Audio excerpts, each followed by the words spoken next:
تشتغلين بيجن جدا في مجال الزراعة واقتصاد الركب المسألة بلديات أهم صحة وأنا تبر هبات هن بين مكان أمشي بروجي والجم قدادينه دخل ميزانية صلاة حظر السيدة والجروينات دل حري جرين أم بنا احتياجه مثلا التربسبير بمقراكي هي أمو زراعة في فرن مثلا تخدم مع شوق دير ناقلنجا علي بدران الشينية ما أعرف يعني مجموعة قرى كان بده يحضر الأكل شو اسمه الخبز لها القرى.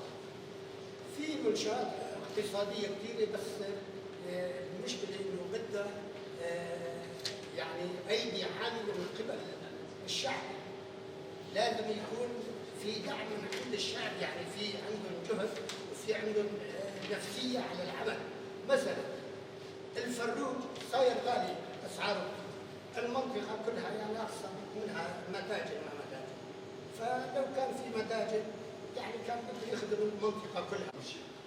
بدأت الإدارة الذاتية لعل وعسى تفتح مشاريع تنموية وخدمية.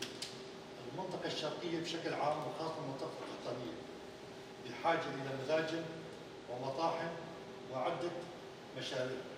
هذول هم المشاريع اللي أشترك فيها مع أهل قريتي ومع أهل البلد. والله